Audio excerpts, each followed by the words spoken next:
Buonasera a tutti, buonasera e benvenuti a questo evento eccezionale, unico nella sua specie. Ringrazio tanto per questa avventura che ci sarà questa sera il dottor Giovanni Di Giacomo, medico chirurgo ortopedico di fama nazionale e non solo, e soprattutto il dottor professor Ben Kibler, direttore medico della Lexington Clinic Sport Medicine Center di Lexington e un membro di lunga data del National Sports Science Committee USTA. Vi ringrazio tanto, spero possiate essere giovati da queste parole e soprattutto ringraziamo veramente di cuore Giovanni per questo evento e non voglio ringraziare anche il mio co-amministratore in questo momento impegnato, Marco Musorofitti. Grazie veramente tanto perché la crescita del gruppo e grazie anche a te, soprattutto a te. Vi auguro una buona serata e buon ascolto e noi ci vediamo dopo. Vai Giovanni, grazie.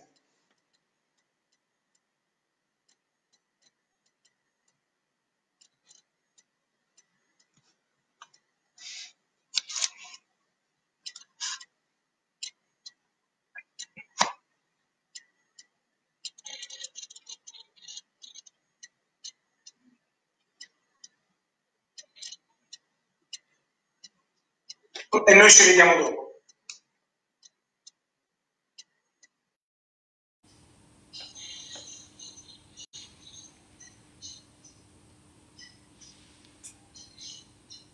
Conosciuto in Italia, un chirurgo ortopedico del Kentucky è Ben Kibler. Benvenuto Ben per l'ennesima volta in Italia. Benvenuto Ben. Benvenuto Giovanni.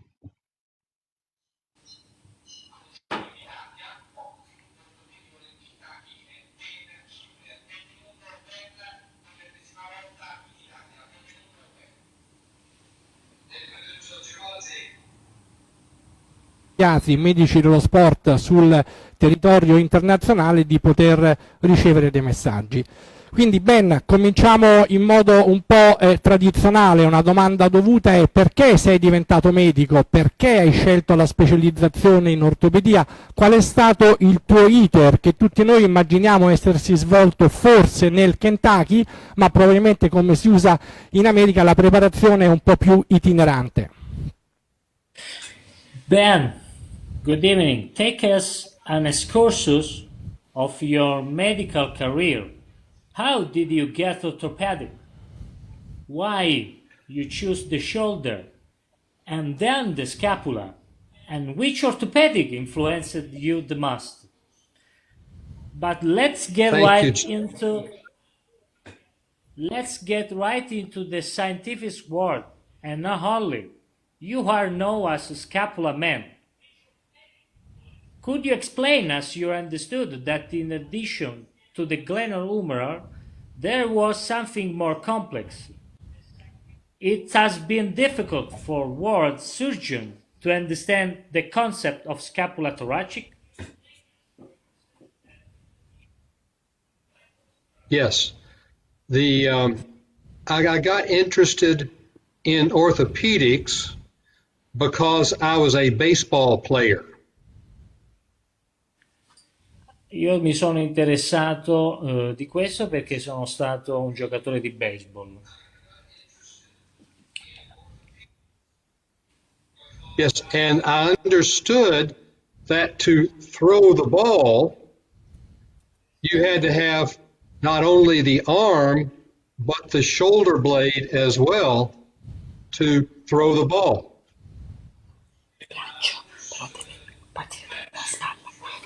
Quando lui deve tirare, dice il professore, per tirare usa non solo il braccio, ma anche la spalla.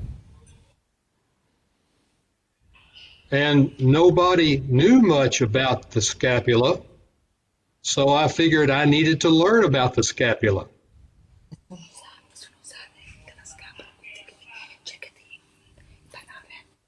Perché nessuno conosce bene la scapola e quindi lui ha deciso di far conoscere meglio a tutti quanti noi che cosa è realmente la scapola. Ma Ben, la domanda che ti volevamo fare è: hai avuto delle difficoltà a livello internazionale, in modo particolare con gli ortopedici, a far capire quello che è il ruolo della scapola? Perché noi ortopedici normalmente siamo focalizzati sull'articolazione glenomerale e per anni ci siamo scordati o la scapola è passata in secondo piano. It has been difficult for the words surgeon to understand the concept of scapula thoracic. You have problem to get to understood that for other doctors. Yes. We don't learn about the scapula in orthopedic residency.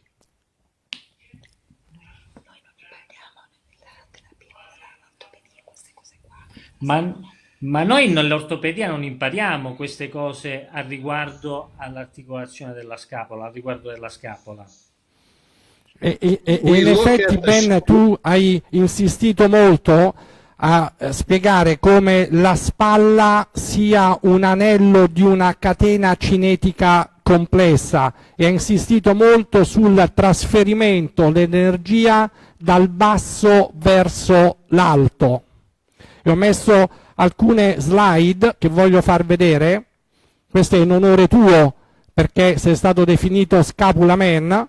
Avrai sicuramente avuto delle difficoltà a inculcare in noi ortopedici il criterio della scapola, ma ci interessava che tu ci delucidassi qualcosa sulla catena cinetica e sull'importanza del trasferimento dell'energia dal basso verso l'alto. Could you explain us when you say that the shoulder is the link of a complex kinetic chain and an energy transfer in a near distal sense? Yes, the hip and core are the engine to develop force. And the arm is the delivery of the force. The shoulder and the scapula are the anatomic structures that transfer the force from the engine to the delivery mechanism. It requires a very stable ball and socket to allow that to happen.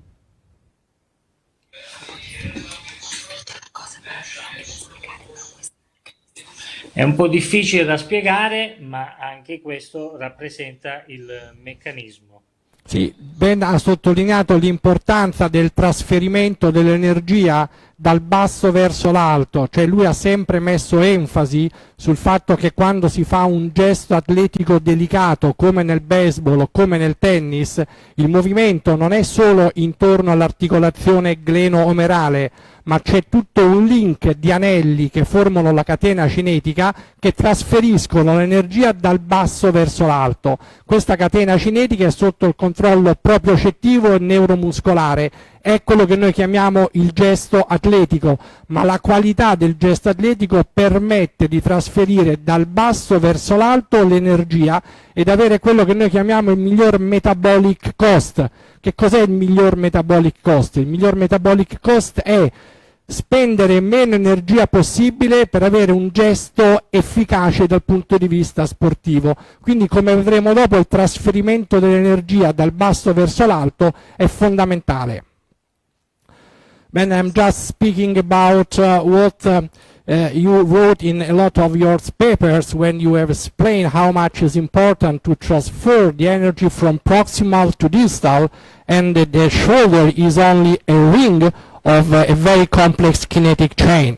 And this is very important when we analyze different type of sport, but is very, very important also in rehabilitation, because we and the physio have learned from you that one of the key points is not only to rehabilitate the shoulder, but to rehabilitate all the kinetic chain. Isn't true?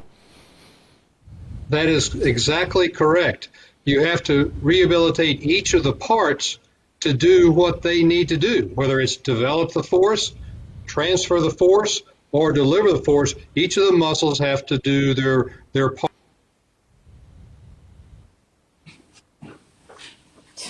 Esattamente, il professor Ben Kibler ha fatto un po' e ha fatto questo per anni, studiando i giocatori di tennis e studiando i giocatori di baseball, come si fa con le Ferrari, con le macchine di Formula 1. Si è studiato l'atleta di alto livello per capire meglio la biomeccanica e la neurofisiologia delle articolazioni.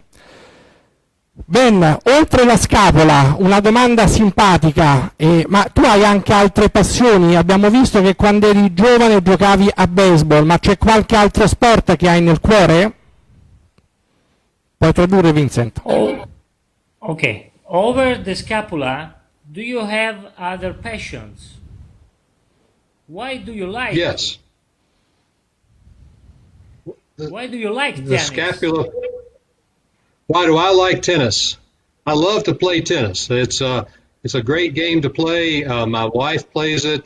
I have learned how to meet a lot of people playing tennis. It's just a very, very enjoyable sport. E Vincent, gli puoi chiedere se il fatto di giocare a tennis lo ha aiutato a percepire e a capire meglio la biomeccanica del gesto atletico? The study of the shoulder in tennis was born by Ben tennis player or Ben scapula man?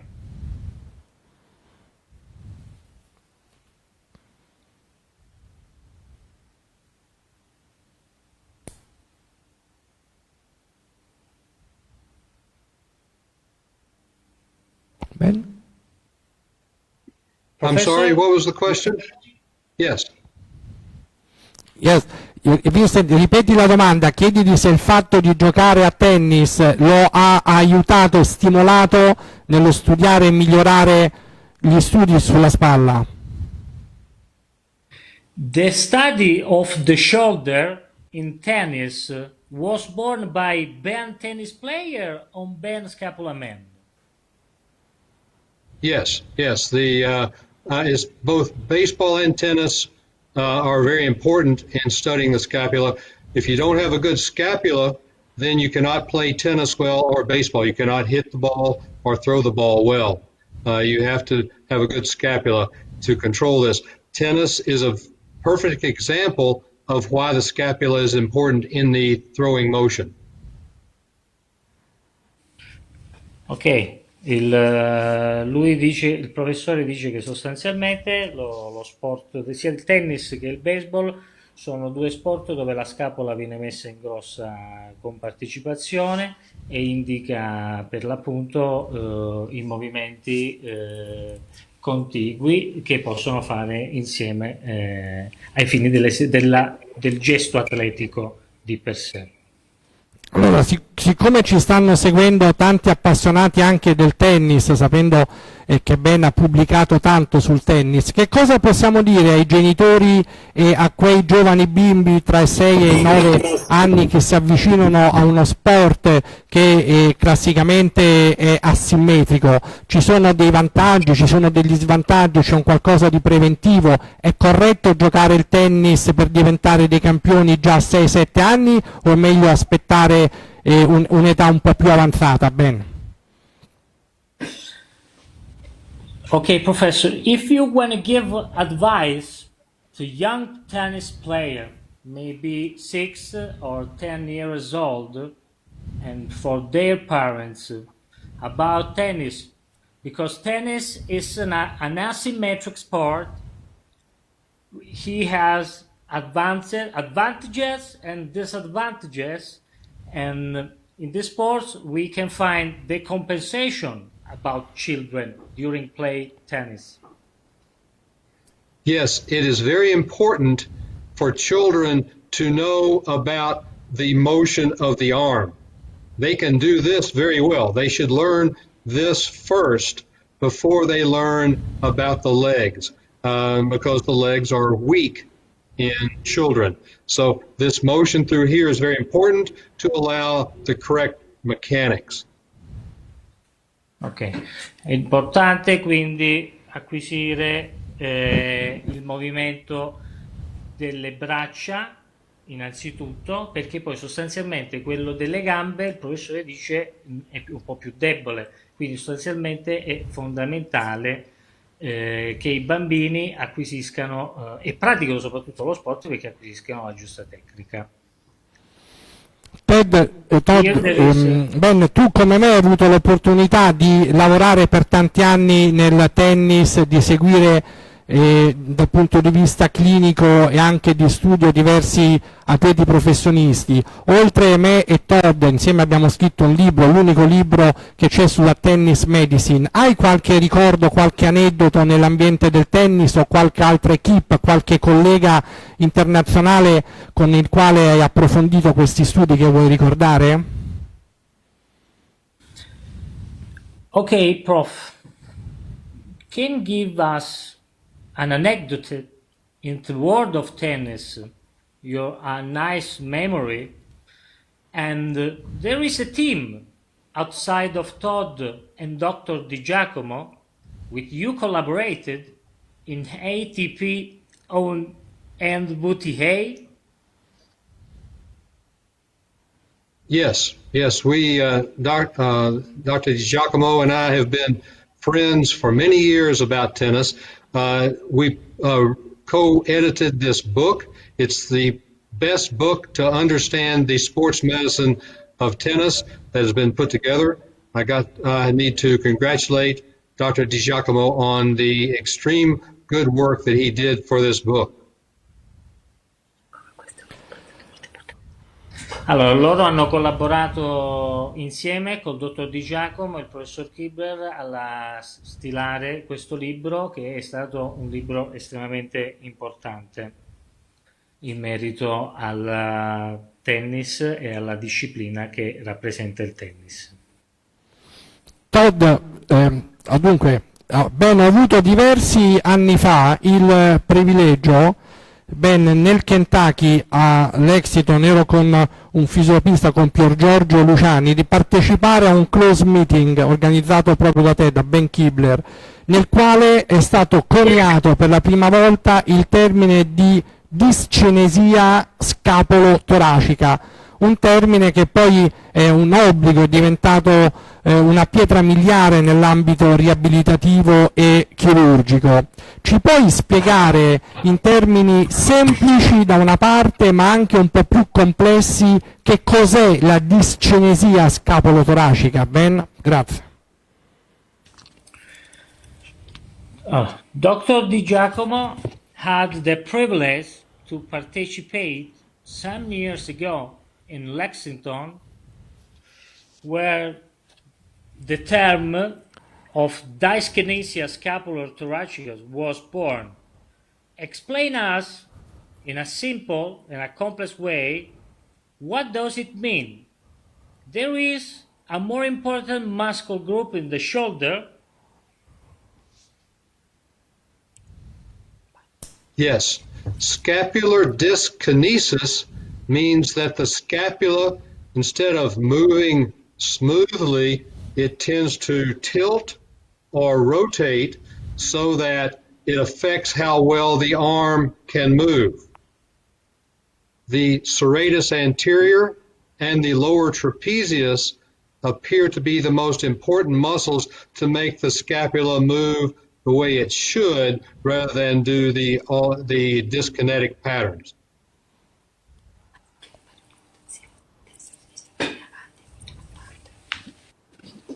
Quindi la rotazione della scapola è molto importante ai fini della gestione del muscolo e sostanzialmente anziché quella dell'avambraccio, sostanzialmente, perché lui cerca di far sì che il braccio vada in avanti, e quindi sostanzialmente lui asserisce che è fondamentale la compartecipanza della scapola. Ma Ben si mette bene in evidenza che con discinesia scapolo-toracica si intende un movimento anomalo triplanare della scapola sul torace dovuto a dei disturbi di ordine neurologico, ma fondamentalmente di sbilanciamento muscolare.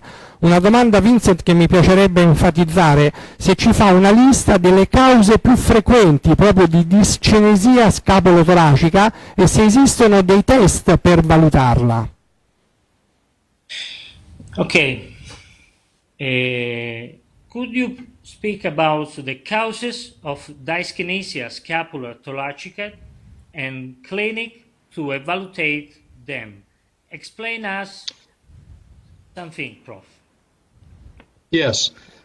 The most common reasons for scapular dyskinesis are alteration in the muscle function, so that the pectoralis minor gets tight, the upper trapezius gets tight, and the serratus anterior is weak. You can evaluate this by your clinical exam.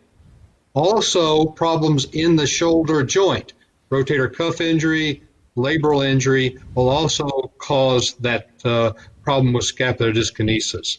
The other reasons include fractures of the clavicle and AC joint injuries. These can all be evaluated by the physical exam. Yes, the pectoralis minor gets tight and the lower trapezius gets weak. Ci ha sottolineato Ben che le cause di discesia scapulotoracica indubbiamente sono complesse, possono essere dovute a vari fattori sia di ordine traumatico che microtraumatico.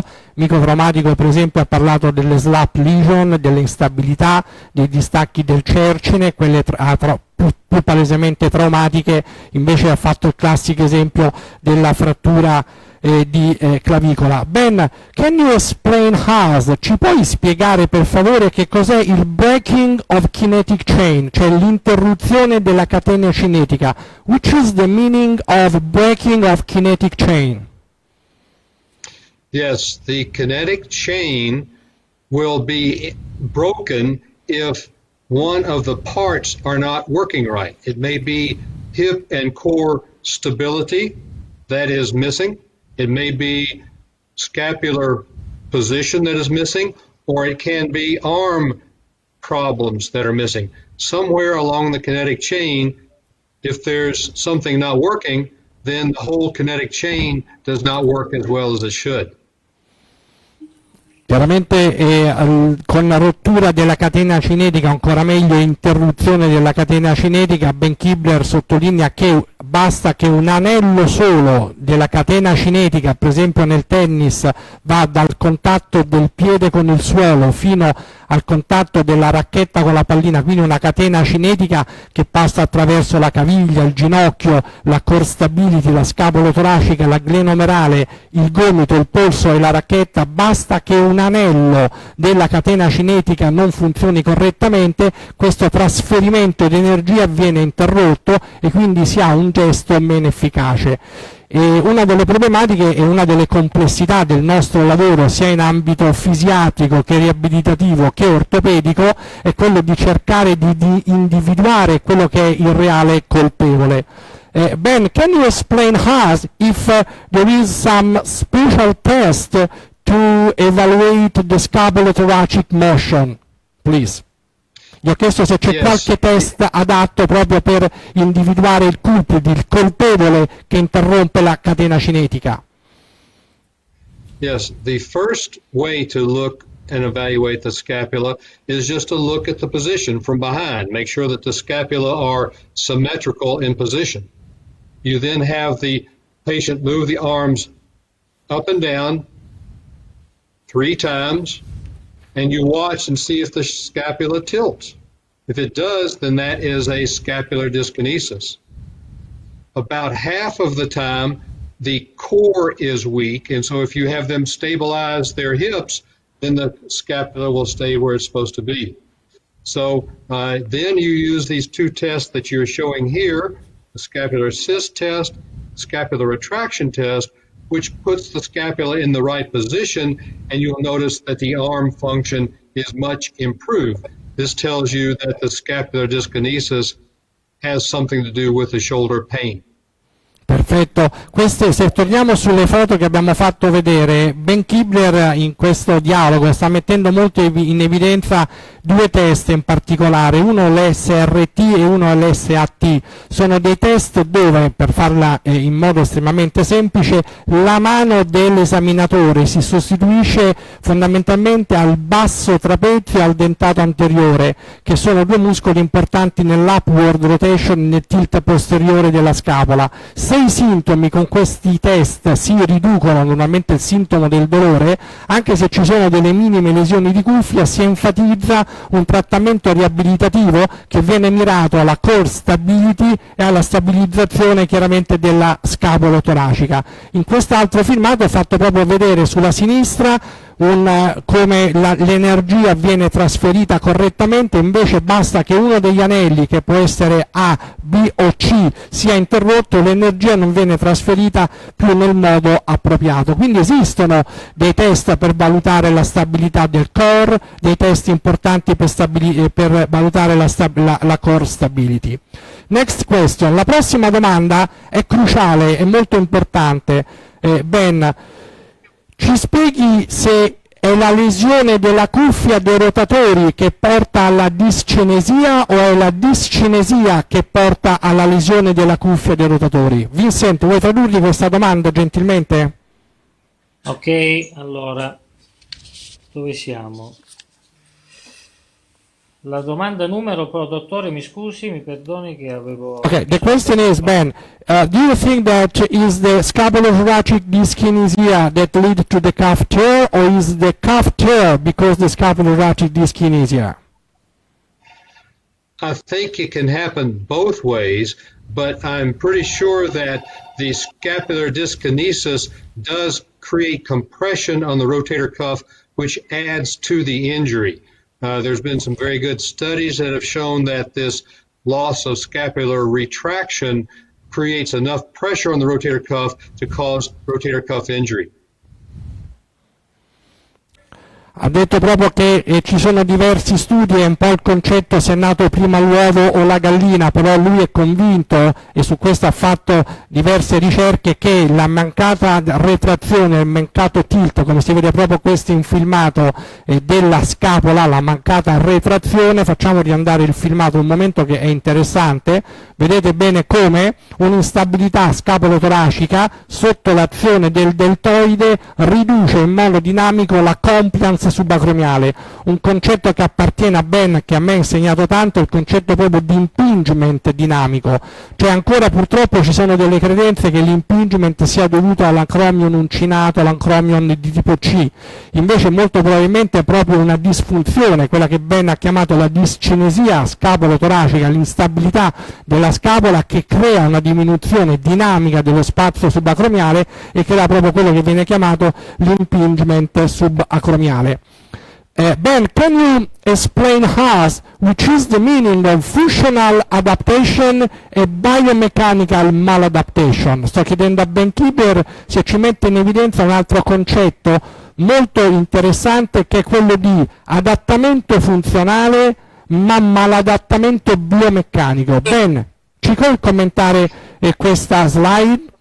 Vincent, vuoi tradurre tu a Ben, per favore? Okay, Prof, Yes. could you explain us this slide about the functional adaptation and mechanical adaptation, please? Thank you.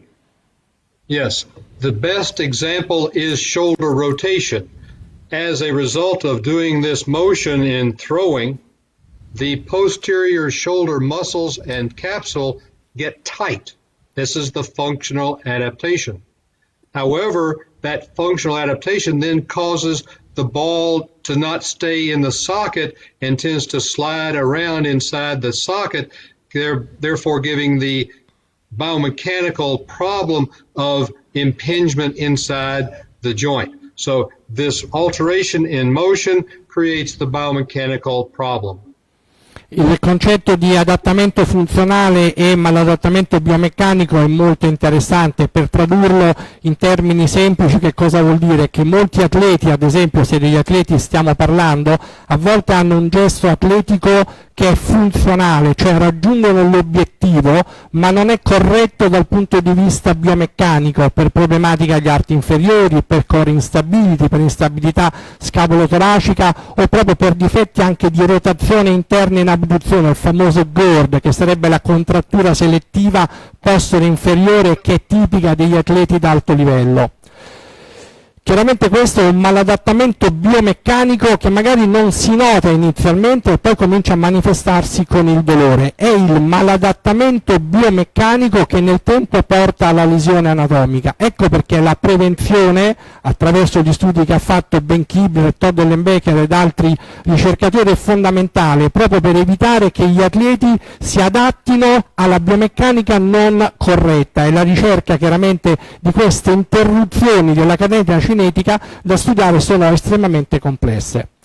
Adesso farò a Ben un'altra domanda interessante: se lui pensa che tutte le lesioni di cuffia dei rotatori debbano essere operate. Perché di cuffia stiamo parlando in questo momento legata allo squilibrio, alla discinesia scapolo-toracica? Mi piace ricordarvi che la maggior parte delle lesioni di cuffia sono atraumatiche, non sono traumatiche. Quindi la domanda che voglio fare a Ben è cruciale, perché molte persone di 50-60 anni hanno delle lesioni di cuffia che sono completamente asintomatiche. In questo momento nel mondo ci sono milioni di persone che in altre parti del mondo stanno giocando a tennis, forse a baseball, con delle lesioni di cuffia che sono asintomatiche e probabilmente rimarranno solo per sempre asintomatiche. Così la domanda che voglio fare a Ben è se tutte le lesioni di cuffia devono essere operate o se esiste un criterio di selezione laddove si scelga un trattamento di ordine conservativo verso uno chirurgico. Ben, I make it very fast, a quick question to you. Do you think that when we speak about rotator cuff tear, we have to fix surgically all these lesions, or there is some lesion that deserve rehabilitation versus surgery? Which is the patient selection when we have rotator cuff tear, rehab versus surgery?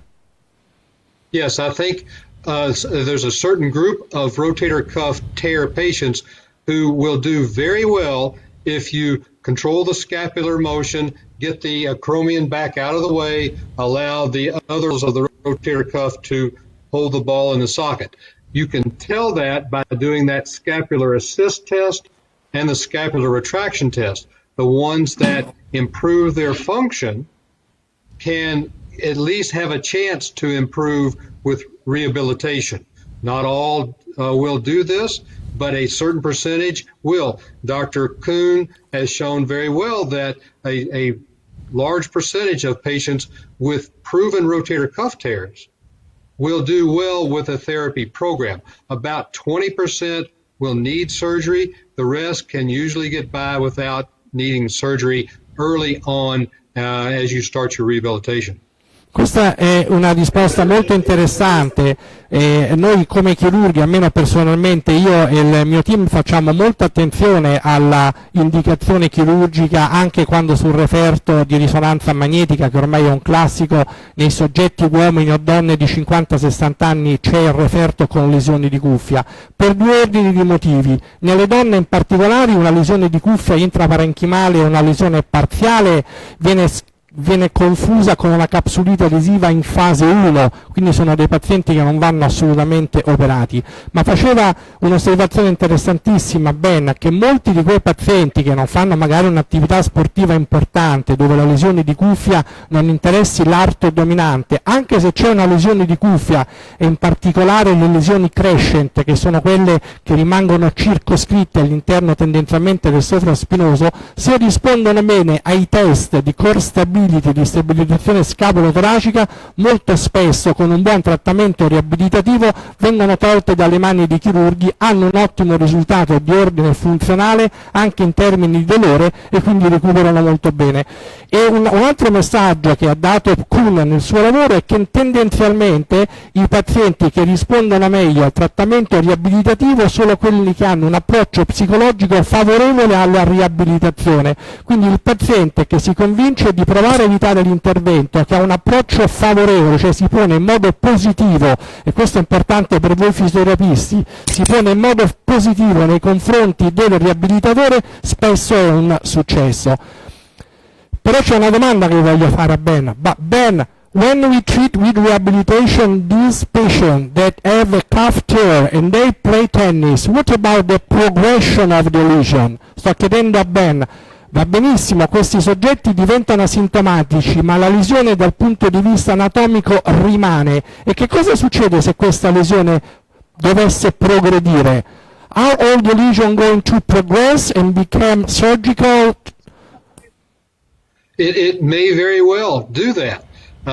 There's not a true test to determine whether the rotator cuff lesion will progress or not. So I can't promise that the rehabilitation will save you from progressing, but I think the symptoms will tell you. If you get better with therapy and you maintain that improvement with therapy, then go ahead and play. If you get worse, then that tells you that the exercises are not taking care of the problem and you'll need to fix the anatomy better. Dunque, chiaramente Ben stava dicendo che non esiste una scienza chiara che dimostri o valuti esattamente quelle lesioni che possono progredire o non possono progredire. Alcuni lavori scientifici, però, come avevo sottolineato in precedenza, mettono in evidenza come le lesioni più piccole, quelle circoscritte, quelle che sono dentro il cable descritto da Burkhardt, tendenzialmente hanno meno possibilità di progredire.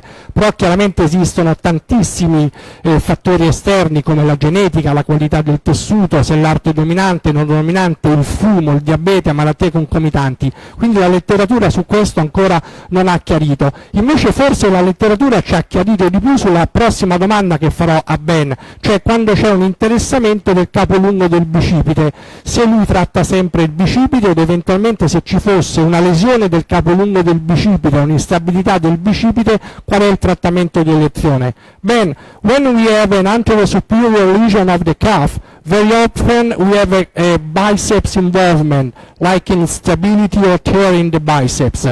When you perform an arthroscopy to fix the calf, do you check the biceps, and which is your decision-making process in treatment of the long head of the biceps? Yes, I think very definitely biceps plays a major role in the anterior superior pain. If it is unstable in the groove, the pulleys are damaged, then you have to do a biceps tenodesis. I do this relatively quickly in most patients. The only patients that need a good biceps are the overhead throwers. So everybody else, I feel biceps can be tenodesed to get rid of that as a source of pain and a source of functional problems. Messaggio molto importante e interessantissimo che io condivido, e questo è importante anche per i fisioterapisti, cioè quando, e per i giovani ortopedici, cioè quando si tratta la cuffia dei rotatori, se la lesione è molto anteriore e interessa, come si vede in questa foto, il bicipite o la puleggia, il bicipite diventa instabile, diventa fonte di dolore. Quindi in questo caso l'indicazione chirurgica diventa più imperativa, il chirurgo durante l'intervento chirurgico riparerà la cuffia dei rotatori e farà una tenodesi, cioè viene normalmente distaccata l'ancora bicipitale, il bicipite può essere reinserito tendenzialmente o sopra la puleggia o sotto la puleggia, però di fatto si distacca il bicipite e viene inserito più distalmente. Sottolineava però un aspetto molto importante, che la tenodesi, se si può, viene evitata nei lanciatori, in modo particolare nei giovani lanciatori. Lui probabilmente allude ai pitcher di baseball, dove invece l'integrità del bicipite è estremamente importante proprio per il controllo della torsione glenomerale. Quindi con una certa facilità il chirurgo farà le tenodesi sopra o sotto pettorali, e invece bisogna pensare un momento, se è possibile, tipo nelle slap di tipo 2 e di tipo 3, a riparare e reinserire l'ancora bicipitale dove è l'anatomia, in modo particolare nei giovani lanciatori. Quindi il bicipite è importante da un punto di vista clinico perché è fonte di dolore, e qui i francesi ci hanno insegnato a fare le tenotomie o le tenodesi, comunque a sacrificare il capolungo del bicipite. La prossima domanda che farò a Ben è: quando si hanno delle lesioni irreparabili, normalmente sono quelle lesioni la cui retrazione è importante, arriva praticamente sovraspinato e l'infraspinato a livello della glenoide, quindi il chirurgo non riesce a coprire il buco, proprio la tecnica di cover the hole. Esistono delle tecniche che sono tendenzialmente gli allograft, cioè i trapianti, la superior cuff reconstruction, si tratta di una copertura dello spazio glenomerale che va dalla glena al trochite o i transfer. Chiederò a Ben che opinione ha di questi interventi dove ancora la letteratura non ha selezionato correttamente i pazienti. Ben, when we have a massive calf tear and we decide to fix the calf, and is it impossible because it's impossible to cover the hole? Do you have any experience about superior calf reconstruction, allograft, or some transfer like latissimus dorsi? Do you have any thoughts about this kind of surgery? Yes, if the large rotator cuff tear is irreparable, they still have external rotation ability, then I will do a superior capsular reconstruction as my first choice. If they have weakness of external rotation or weakness of abduction external rotation, I don't think it works as well. I've had very good success with using a lower trapezius transfer with an allograft to the humeral head. I think this works very well. So I will try to repair it. If I cannot repair it, then I will use the superior capsular reconstruction. However, and I do not feel that the external rotation is as good with the superior capsular reconstruction, so I will use a tendon transfer, and have had very good results with that technique. Risposta molto interessante. Lui, per fare anche questa e tradurre in termini semplici, quando abbiamo una lesione massiva e irreparabile tendenzialmente superiore con un minimo interessamento dell'infraspinato, dove quindi il paziente non ha perso la rotazione esterna, lui preferisce la superior capsular reconstruction. Praticamente si ricrea un pavimento tra il trochite e la superficie glenoidea che tende a stabilizzare la testa dell'omero, permettendo al resto della cuffia e al deltoide di muovere il braccio. Invece quando si ha una lesione anteriore, superiore e inferiore, cioè che interessa sovraspinato, infraspinato e il piccolo rotondo, quindi si ha una perdita della rotazione esterna, lui opta per dei transfer. In questo caso ci sono diverse filosofie, c'è chi fa il transfer del latissimo del dorso o del lower trap con un allograft. Qui entriamo chiaramente nella tecnica, però è importante che i fisioterapisti sappiano che esistono queste tecniche di supporto che danno dei risultati che in letteratura sono discussi e che comunque prevedono anche questi dei protocolli riabilitativi specifici. Quindi per l'ennesima volta il fisioterapista che è appassionato della spalla deve essere interessato anche alle tecniche chirurgiche, deve conoscere nel dettaglio che cos'è una superior capsular reconstruction, che cos'è un transfer del latissimo del dorso o cos'è un transfer del lower trap, perché ognuno di questi comunque altera l'anatomia funzionale, quindi esistono sicuramente dei protocolli riabilitativi specifici che devono riequilibrare il sistema neuromuscolare. Bene, un'altra domanda interessante: ci sono due lavori nella letteratura che hai scritto tu o che ha scritto qualche collega che ti piace sottolineare, che ti hanno colpito, che hanno cambiato il tuo approccio alla spalla? Due lavori importanti e due autori importanti che tu ricordi con piacere a livello internazionale o nazionale? Then, do you think that there are in your mind two main papers from any authors, any friends of you or from you, that are so much important, that have changed the approach of the shoulder pathology around the world? Only two main papers that you can think about. The two papers that I think are most important are the one that you showed before, the scapular dyskinesis and its relation to shoulder function, that we wrote in 1998, and then the disabled throwing shoulder, the a three-part series with Drs. Burkhart and Morgan that we did in arthroscopy in 2003. I think these probably changed the thought process toward understanding those problems a little bit more. Ritornato chiaramente Ben sull'argomento della discinesia scapolo-toracica, quindi sull'importanza e il ruolo della stabilità scapolare. Ha sottolineato indirettamente anche gli importantissimi lavori di Burkhardt, che ha descritto il cable e il crescent ed è entrato per primo nell'intimo della biomeccanica non solo della scapolo-toracica, ma ha permesso di conoscere meglio proprio la biomeccanica della glenomerale, aprendo poi la strada a tutte quelle tecniche artroscopiche, nonché di chirurgia aperta, mi riferisco alle protesi anatomiche e protesi inverse, che oggi si attuano all'ordine del giorno grazie a questi studi in qualunque ospedale del mondo.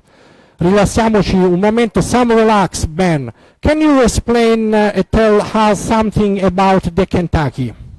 Can you just give us an idea, 1 minute, about the Kentucky Derby, something about the where you live? Yeah, Kentucky is in the middle of the United States. It has a population of about 4.5 million. It has very good horse racing and excellent hiking and outdoor activities. If you come, the bourbon whiskey is very big in Kentucky as well. We love to have our bourbon and our horses and sit back and have a good time. Ben ha detto che chiaramente siamo tutti invitati ad andare nel suo paese, nel quale io sono stato diverse volte, che è nel centro dell'America del Nord, tendenzialmente a sud, famoso per il whisky, il bourbon e i cavalli, e il Kentucky Derby chiaramente è uno dei tornei in ambito equestre più famosi al mondo. Ben, do you prefer Kentucky chicken or spaghetti? I really enjoy pasta. I like Kentucky Fried Chicken, but I love pasta.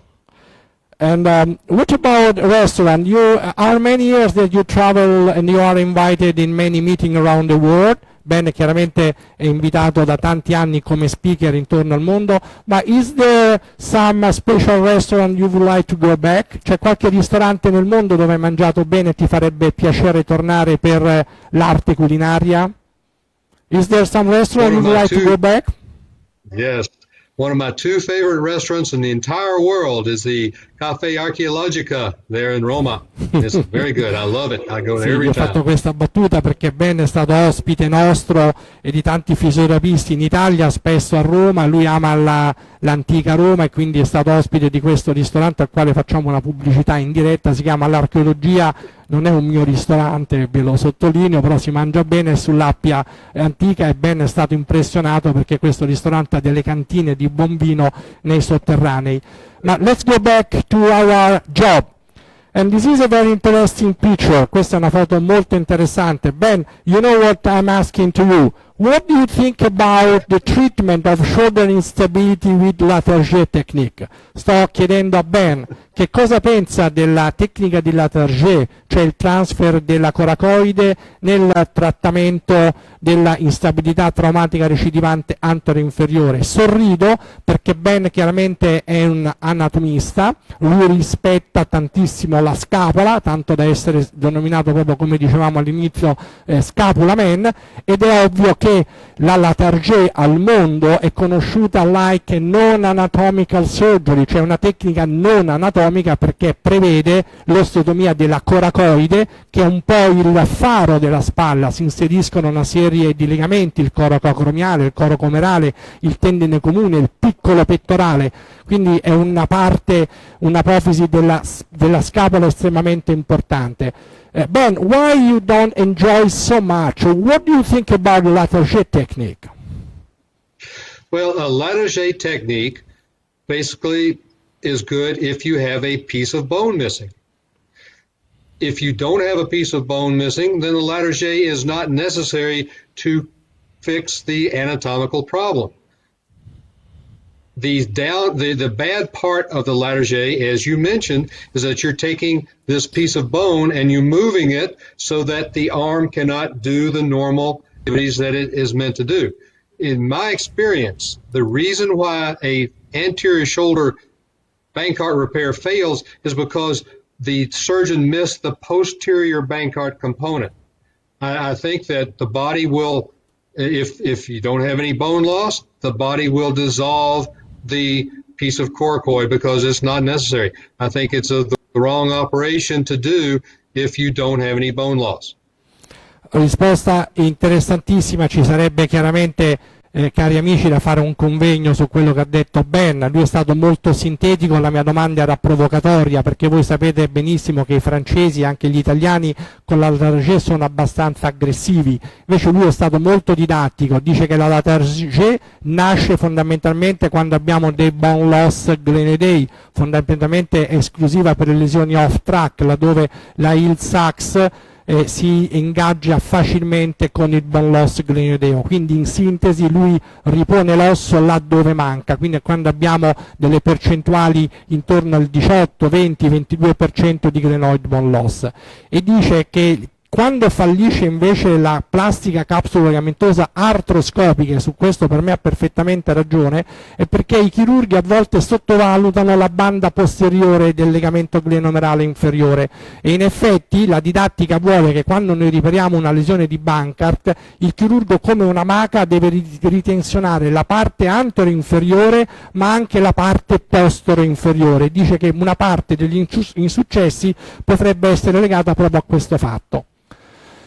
Thank you, Ben. Let's go back to another pathology, AC dislocation. You know that a few days ago we had a nice speech with August Mazzocca about AC dislocation. I want to show my friends how much you are interested in answering to our questions, you know?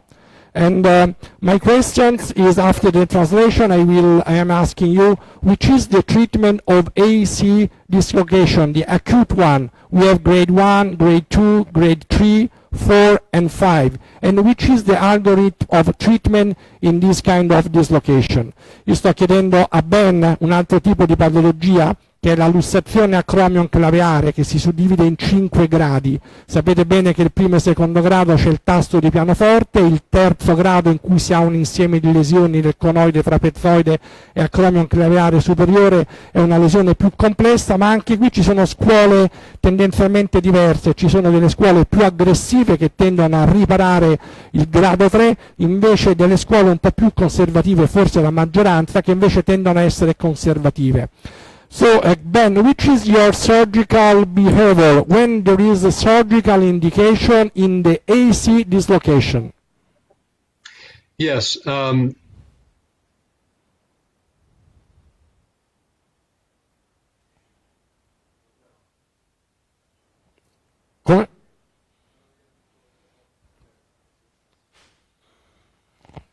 C'è stato un problema di... Io sono in linea?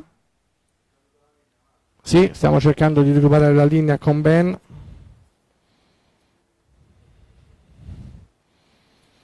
La domanda era, posso continuare io? Sì, la domanda che ho fatto al professore Ben Kibler era proprio quello sull'illustrazione acromion claviari. Sapete che gli elementi di stabilizzazione sono il conoide, il trapezoide e il legamento acromion claviare superiore. Mi interessava sapere che cosa ne pensava Ben nella ricostruzione di questa dislocazione. So che lui dà moltissima importanza, oltre che la ricostruzione del conoide e del trapezoide, proprio al legamento acromion claviare superiore. Se riusciamo a ristabilire il contatto era interessante. Tendenzialmente il grado 1, il grado 2 e il grado 3, al di fuori di motivazioni estetiche, prevede il trattamento di ordine conservativo, si porta un tutore per un paio di settimane e poi si fa un buon trattamento riabilitativo. Rimane chiaramente un danno estetico che può essere più o meno importante, che può essere più o meno tollerato dal paziente, però il trend normalmente, in quanto non si hanno limitazioni funzionali e dolore, il trend normalmente è quello conservativo. Esistono invece delle scuole un po' più aggressive, in modo particolare nel grado 5, in cui il danno è più esteso, è interessato l'acromion claviare superiore, il conoide, il trapezoide e anche le fasce muscolari del trapezio anteriore e del medio trapezio sono disturbati. In questo caso si tendono a fare delle ricostruzioni che prevedono la ricostruzione artificiale del conoide, del trapezoide, e proprio Gas Mazzocca in questi ultimi anni ha sviluppato delle tecniche di tension band, cioè con elementi sintetici che passano a cavaliere sull'acromion claviare superiore e quindi stabilizzano questa articolazione.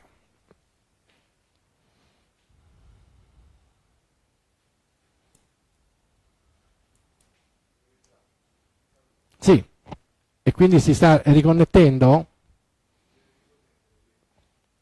Non so se c'è la possibilità a dei fisioterapisti che hanno ascoltato fino adesso intanto di interagire, di fare qualche domanda mentre cerchiamo di riconnetterci con Ben Kibler. C'è modo, Gianluca, di... Sì, Enrico, c'è qualche osservazione? Che sono state date tante cose, cioè ci sarebbe veramente da fare 5 congressi su questi elementi. Me lo fai sentire, Giovanni, mi senti? Giovanni? Eccomi.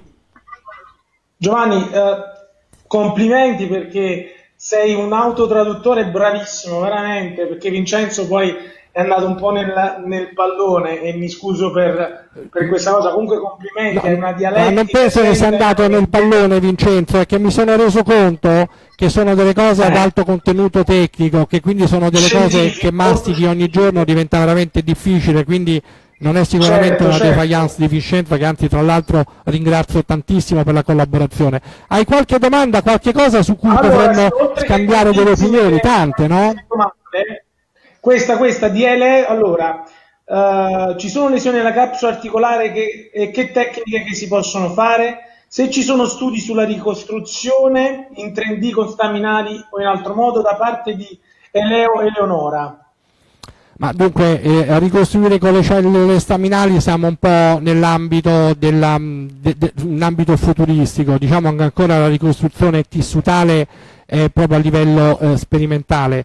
Non so se la domanda è riferita all'instabilità, quando parla di legamenti, all'instabilità glenomerale o all'instabilità acromio-claveare o alla cuffia. Mi viene da riportare alla cuffia. Abbiamo visto che Ben ha ben risposto che esistono delle matrici tipo la superior cuff reconstruction, che hanno fondamentalmente un significato biomeccanico, cioè si mettono questi tessuti a cavaliere tra il trochite e la parte superiore della glena, che hanno una funzione che ancora biomeccanicamente non è stata molto ben capita. Può essere paragonata anche a quella del balloon. Il balloon è un dispositivo che viene nelle lesioni massive irreparabili non funzionali di cuffia. Il balloon è un dispositivo di plastica, diciamo così, in PDS, che viene messo tra l'acromion e la testa dell'omero e blocca la risalita della testa dell'omero verso l'acromion, permettendo al deltoide di muovere il braccio.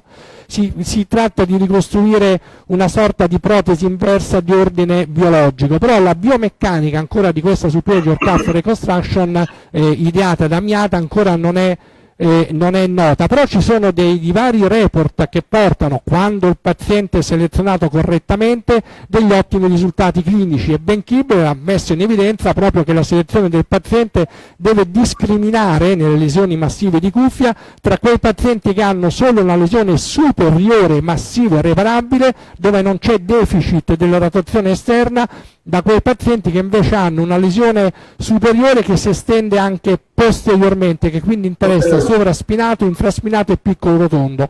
Chiaramente in questi soggetti la superior cuff reconstruction non è sufficiente, bisogna optare per un transfer. Oggi va di moda il latissimo del dorso e anche il transfer del lower trap, cioè del basso trapezio, con un allograft, perché sennò non arriva sul trochite, che sembra essere enfatizzato da alcuni autori, in modo particolare della Mayo Clinic di Rochester, perché il basso trapezio avrebbe una direzione biomeccanica delle fibre più simile a quella dell'infraspinato e quindi potrebbe favorire la rotazione esterna. Però vedete che ancora il trend non è verso le cellule staminali, ma ancora verso il transfer o qualcosa di biologico, ma non di derivazione staminale. Giovanni, l'ultima domanda e poi ti passo la parola per il professore. C'è Giuseppe Porcellini che ti saluta. Eccolo Giuseppe, finalmente. Ciao. Che piacere, che onore. Giuseppe sarà lunedì con noi, te lo volevo dire, se sei invitato, tu sai, è casa tua questa, quindi grazie. Mi farebbe piacere. Dimmi Giuseppe. Caro Giovanni, puoi chiedere a Kibler se la scapola è una vittima o la causa del dolore? Mi spiego meglio. Non è dolore secondario causato dall'instabilità della cuffia e quindi la scapola è una vittima? Esatto, facciamo la domanda a Ben se l'abbiamo in linea. Rientra Ben? Hi Ben, yes. you are back. there is a special question from a very important Italian surgeon that is a friend of mine and is working in north of Italy. He's working in Rimini, in Forlì, and it's Giuseppe Porcellini, and he's asking you, are you sure that the instability of the scapula is intrinsic instability and is not secondary to the cuff tear to the cuff tear? Yes, I think both ways, it can occur both ways. If the rotator cuff is injured, the pain, which will cause inhibition, which will cause the scapula to not work well. However, the other way also occurs. So I think you have to examine the patient, and sometimes you will see that as you stabilize the scapula, the cuff works, and sometimes if you stabilize the scapula, the cuff does not work, and I think that's the differentiation. At the time that you see the patient, you have to treat both. You have to treat the scapular problem and the cuff problem. But obviously, if you do the rehabilitation and get the scapula working better and the rotator cuff works well, then that's your answer. If you try that and it doesn't work, then you have to fix the cuff. Similarly, sometimes if you have superior labral injuries in the joint, you have to fix the labrum before the scapula works well. Sometimes you have to fix the scapula to make the labrum work well. It's a matter of finding out through your process of evaluation and treatment which one you need to work on. Risposta molto complessa e articolata, chiaramente quella di Ben. Penso che Giuseppe abbia ben inteso quello che voleva dire, che è difficile riuscire a capire qual è il culprit. Chiaramente bisogna visitare il paziente, esistono dei test specifici e indubbiamente una lesione di cuffia, io penso che lui intendesse sia dal punto di vista meccanico che dal punto di vista di riflesso neuromuscolare, può portare a un'instabilità scapolotoracica, come così una scapolotoracica diskinesia può nel tempo portare a un'alterata meccanica della glena umerale e indurre nel tempo una lesione della cuffia dei rotatori. E lui parlava anche di come le lesioni del labbro, in modo particolare le slap lesion, quelle che si estendono postero superiormente, che sono quelle più classiche, quelle che si manifestano clinicamente durante il meccanismo del peel back, anche queste, se riparate correttamente con due ancore, rispettando il bicipite e lasciando una buona mobilità all'ancora bicipitale, automaticamente riescono a ristabilire anche un buon controllo dinamico della scapolotoracica. Quindi è molto intrigante il corpo umano, esistono proprio delle connessioni che probabilmente sono difficilissime da studiare, uno dei motivi per cui probabilmente i ricercatori fanno fatica a studiare, proprio delle connessioni neuromuscolari centrali e periferiche che sicuramente, come so che tra l'altro tu stai facendo, saranno la base di future ricerche. Ci stiamo avvicinando verso la conclusione, però tocchiamo l'argomento più interessante, che le domande che voglio fare a Ben è cruciale. Qual è il ruolo e l'importanza della collaborazione? Questo lo chiedo probabilmente all'uomo più significativo nel mondo, è la persona che ci può rispondere meglio a livello mondiale a questa domanda. Qual è il senso della collaborazione tra l'ortopedico e il fisioterapista? Ben, which is the meaning of the collaboration with the orthopedic surgeons and rehabilitation and physio? You think is it important? And probably this is one of the reasons that you spent a lot of time your life studying and making research around this field.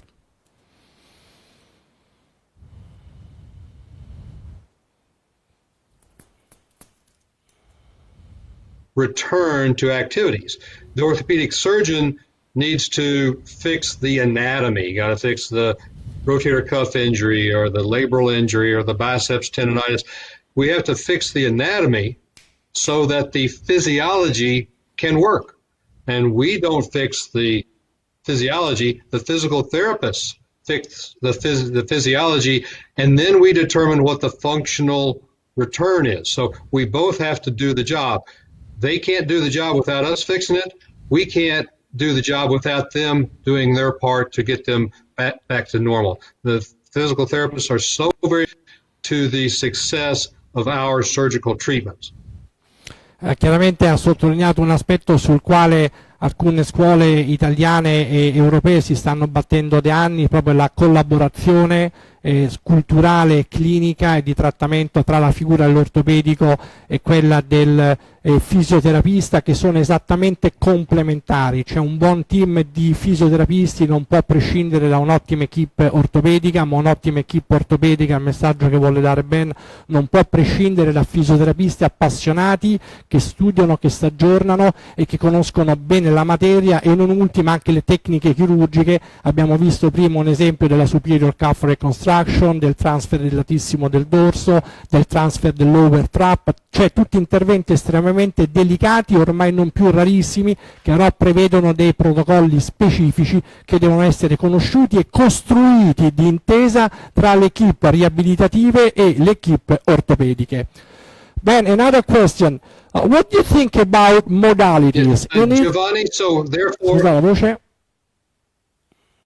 Ben, can you hear me? Yeah. First of all, yes. Yeah. What do you think about modalities? In Italy, are very frequent physio that behind the hand and the brain, the culture, they use a lot of modalities. Do you have some special opinion about, like, just to give you an idea, in Italy it's very common to use laser therapy.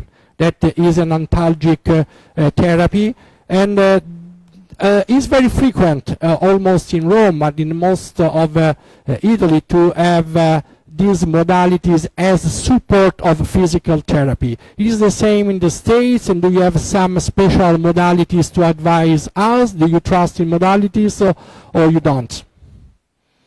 Yes. To further answer the question about orthopedics and physical therapists, orthopedic surgeons need to know as much about physical therapy as they can, so they know the exercises or the modalities. Similarly, the therapist should know the surgical principles so they understand what the surgery is about. So as far as modalities are concerned, I think they do have a role. I think they do help sometimes with pain. They sometimes help with swelling.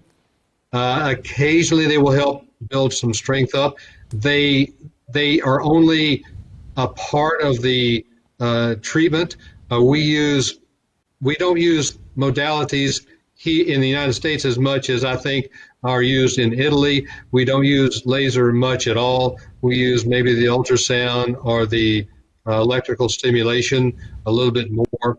I think that they should be used in the right way, but they are not going to really make the physiology work again. You actually have to make the muscles work, and that requires exercises, supervised exercises. Chiaramente questa di Ben non è una sentenza, questo tengo a sottolinearvi, è un'opinione estremamente personale che tra l'altro potrebbe essere fonte anche di futuri incontri tra specialisti. Ben dice che hanno una fiducia relativa delle modalities, le usano poco, che hanno delle indicazioni specifiche, che probabilmente hanno un ruolo fondamentalmente come antalgico, però chiaramente si apre una parentesi infinita. Ben, we are going to close. I just want to give you a message. There is a huge group of Italian physio that they are trying to have a day of the year that is dedicated to Saint Ben Kibler. So we would like to have a Saint Ben Kibler, and they asked me to work on this. I went to the Pope, and we are trying to give a look to the calendar and to see which is the best day to have some Ben Kibler. Anyway, be sure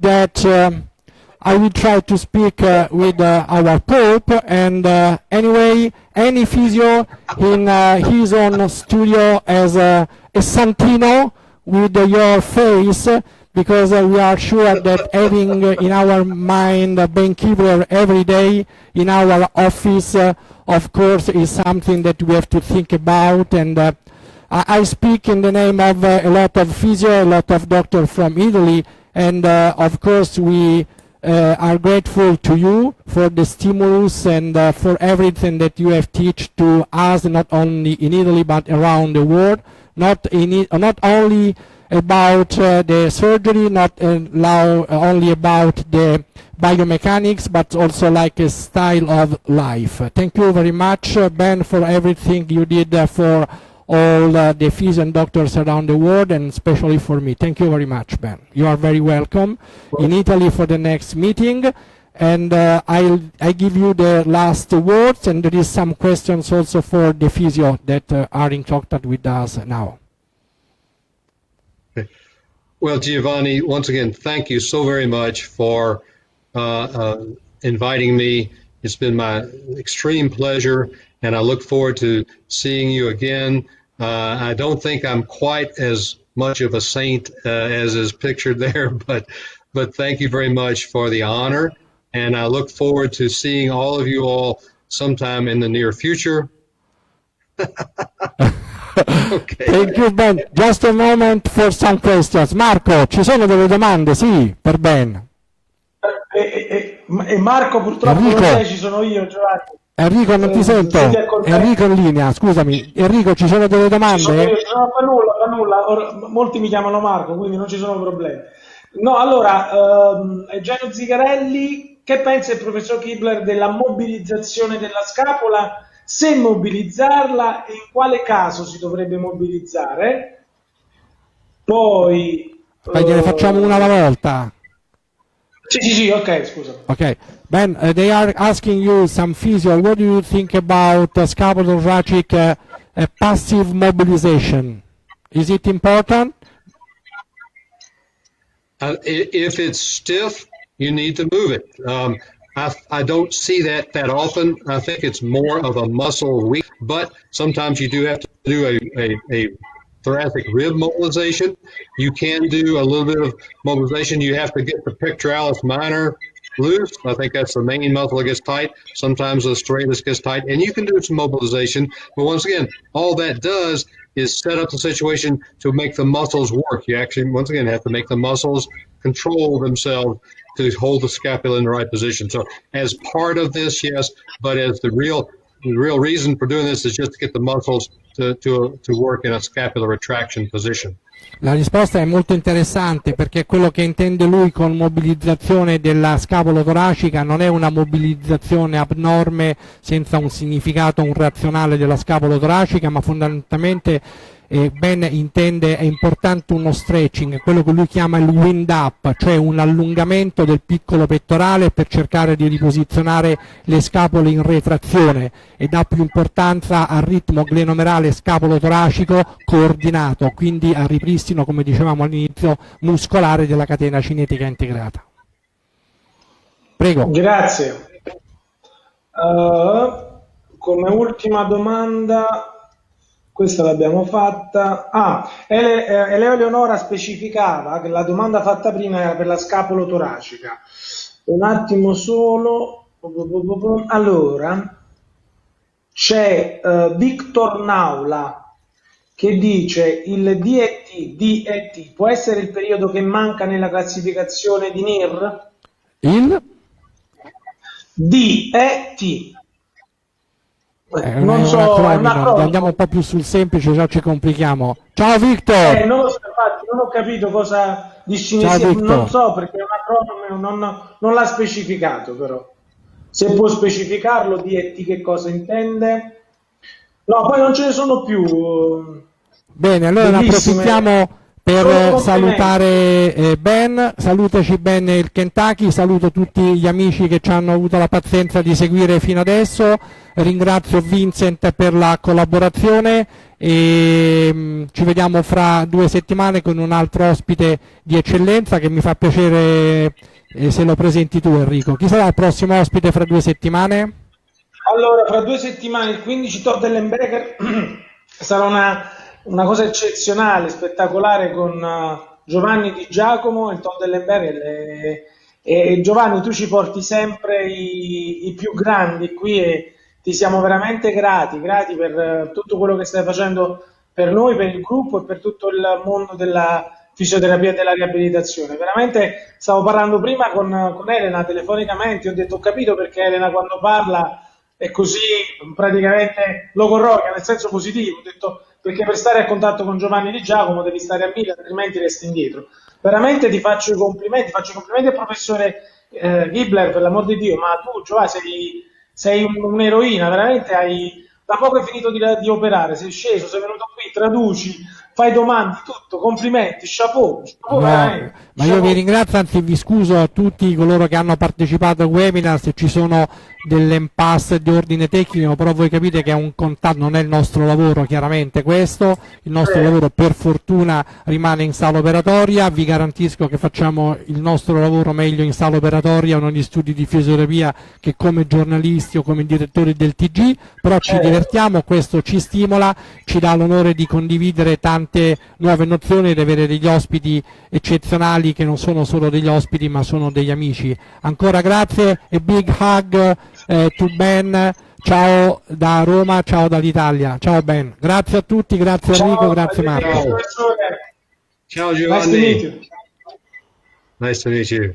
Ciao. Ciao. Arrivederci proprio.